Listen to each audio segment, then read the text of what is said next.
एक टेंट में साशा अपनी उंगलियों के कटे फटे घावों पर गोंद चिपका रही होती है। फिर बाहर देखती है तो पता चलता है कि टेंट नॉर्वे के पहाड़ की दीवार से लटका हुआ है। मतलब भाई, होटल का रूम नहीं, सीधा मरना है क्या। पैकेज चल रहा था, उसका बॉयफ्रेंड टॉमी उठता है और दोनों फिर पहाड़ चढ़ना शुरू कर देते हैं। ऐसे चढ़ रहे थे जैसे बंदर भी बोले, भाई थोड़ा आराम कर लो। बीच बीच में स्नैक्स खाते, चिल्लाते और रोमांटिक किस भी करते रहते हैं। लेकिन तभी साशा फिर उसी जगह फंस जाती है जहां वो हमेशा फेल होती थी। टॉमी कहता है, आराम से कर, पर मैडम को तो ईगो लगी थी। कई बार कोशिश करके भी नहीं चढ़ पाती। रात होने लगती है तो दोनों टेंट में वापस आ जाते हैं। टॉमी बोलता है, अब उम्र हो रही है, इतना रिस्क सही नहीं, किस्मत कब तक साथ देगी, और अपना लकी कंपास दिखाता है। साशा गुस्से में उसे थप्पड़ मार देती है और प्यार से मुक्का भी। अगले दिन तूफान आता है। दोनों नीचे उतर रहे होते हैं, तभी ऊपर से बड़े बड़े पत्थर गिरने लगते हैं। एक पत्थर टॉमी के सिर पर लगता है और भाई बेहोश होकर रस्सी में लटक जाता है। अब पूरा वजन साशा पर आ जाता है। वो चिल्लाती है, टॉमी उठ जा, लेकिन भाई तो ऑफलाइन हो चुका था। साशा खुद भी गिरने लगती है और आखिर में जान बचाने के लिए उसे रस्सी छोड़नी पड़ती है। टॉमी नीचे गिर जाता है और साशा रोती रह जाती है। पूरा सीन ऐसा था कि दिल बोले, अब बस करो भाई। 5 महीने बाद साशा ऑस्ट्रेलिया पहुंचती है और अकेले एडवेंचर करने निकलती है। जीपीएस बंद, नेटवर्क गायब, जंगल डरावना, मतलब पूरा हॉरर गेम चालू। एक रेंजर उसे चेतावनी देता है, मैडम अकेले मत जाइए, लोग गायब हो रहे हैं। लेकिन साशा बोली, हम भी देखेंगे कौन गायब करता है। फिर 2 शिकारी उसे परेशान करने लगते हैं। तभी बेन नाम का आदमी एंट्री मारता है और उन्हें भगा देता है। शुरुआत में वो अच्छा लगता है, लेकिन भाई, फिल्मों में जो ज्यादा शरीफ लगे वही सबसे बड़ा पागल निकलता है।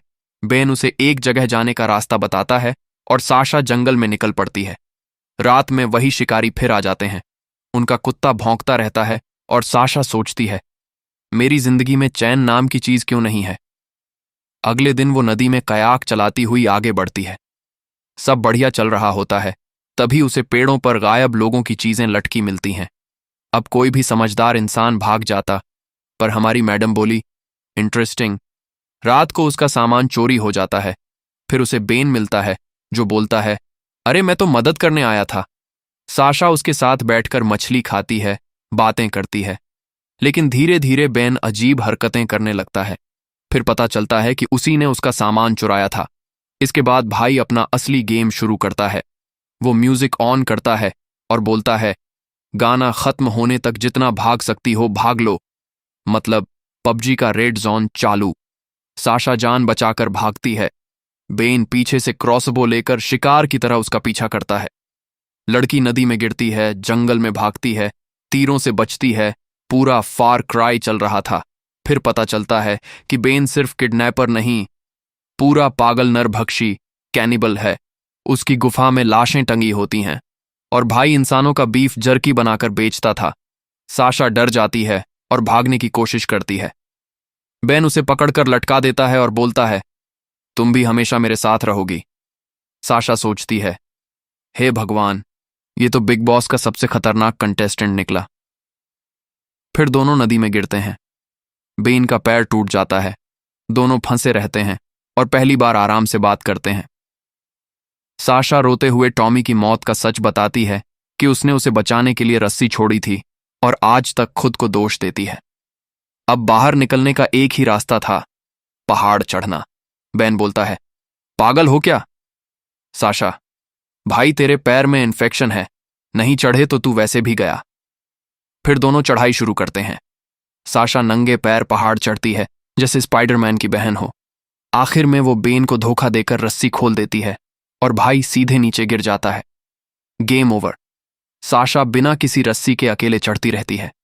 कई बार फिसलती है, लेकिन हार नहीं मानती। आखिरकार वो पहाड़ की चोटी पर पहुंच जाती है। वहां लेटकर पहले हंसती है, फिर रोने लगती है। बाद में उसे मदद मिलती है। पुलिस सारी लाशें बरामद करती हैं और खबर टीवी पर आ जाती है। अंत में साशा समुद्र किनारे टॉमी का कंपास फेंक देती है और आखिरकार अपने गिल्ड को छोड़ देती है। और भाई, अगर कोई जंगल में बहुत ज्यादा शरीफ बने ना, तो तुरंत भाग लेना।